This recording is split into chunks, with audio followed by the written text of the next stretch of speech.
Well, what can you say when you run out of boxes? Either that or I'm going to be crapping really well next week.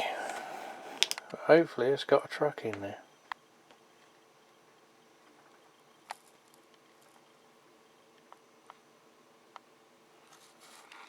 Well, it's a local haulier, or they have a local depot to me, so I thought that would be appropriate as a feature on the layout with the other ones.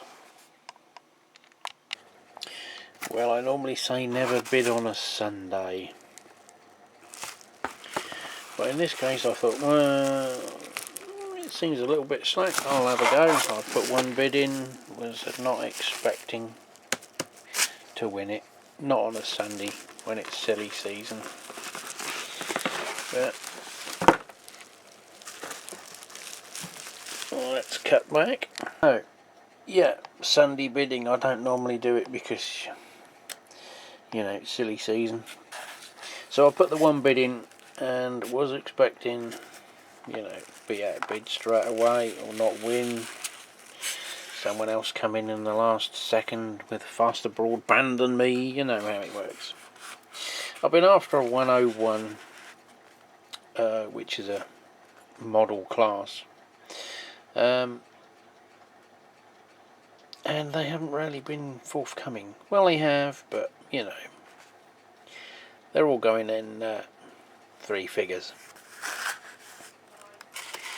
So I'd sort of pretty much, I keep watching them. I've got an alert every time they come on. I watch them, and they're either junk, or they're old Lima Triang ones, and they still make 50, 60, 70 pounds.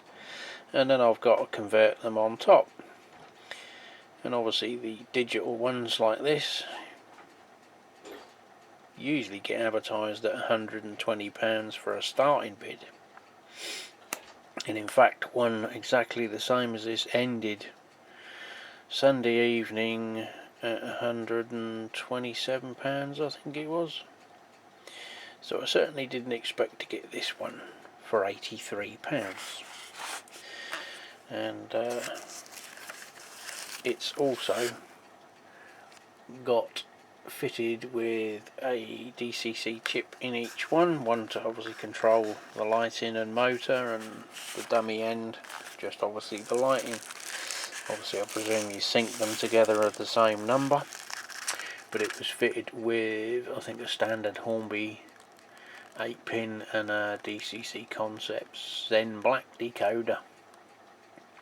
The guy's transferring over to N-Gauge, I believe, so he's selling all of his 00 gauge stock. I might have got in a bit too late, but as you can see, it's the older model in the polystyrene packaging, which probably dates it to the 2000s, but it looks quite clean. So let's get it out of the box and have a closer look.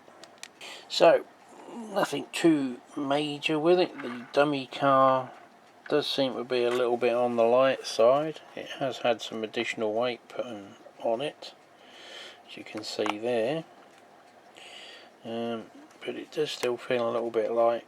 Now I am going to obviously at some stage put some people in this, so if there is any room underneath the seating mould, I will add a little bit extra weight just to improve its running characteristics, hopefully. We will test it out later on the old board in the brewery. Nice bit of weight to the drive unit. It's got the Rocco style couplings. Presumably they give it a little bit closer join. There is one little detail piece that's been glued and lost there. That one's loose there. Nothing major. I don't know what that bit is that was there.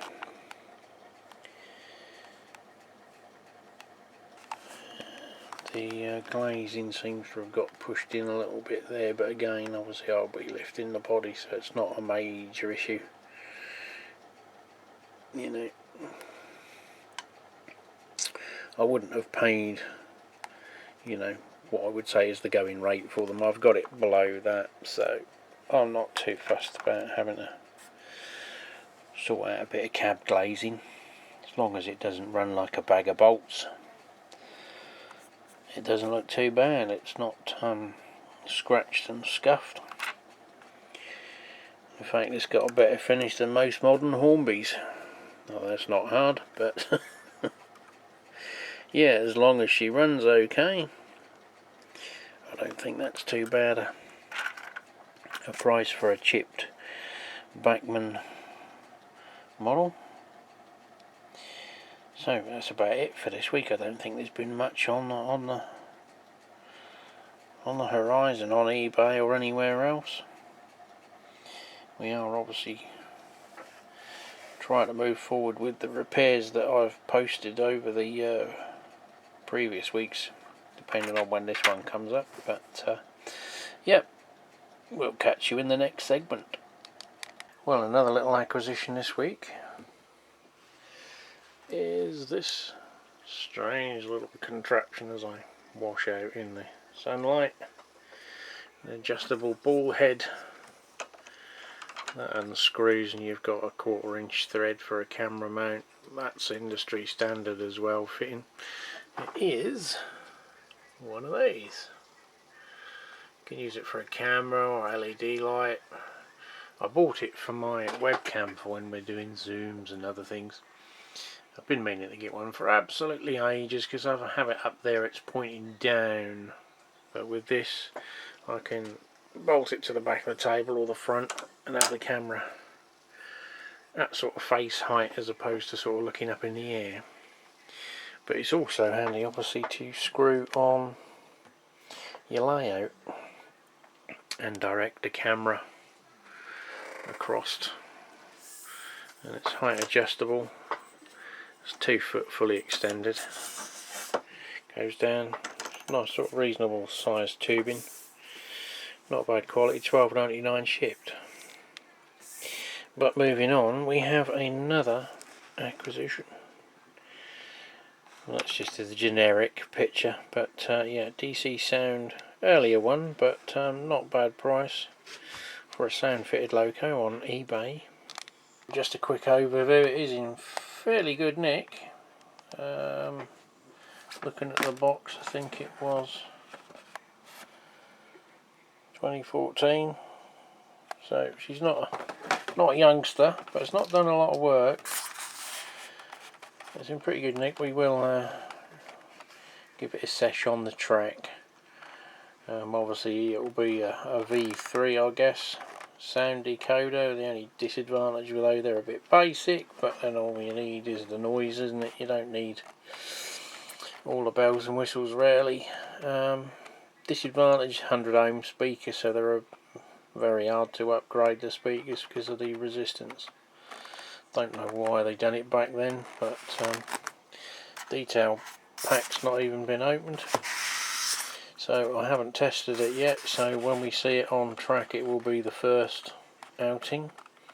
I have also acquired a sound fitted class 25 as well, and there is another 37 inbound, which may or may not be on this video depending on the length of it at the final cut.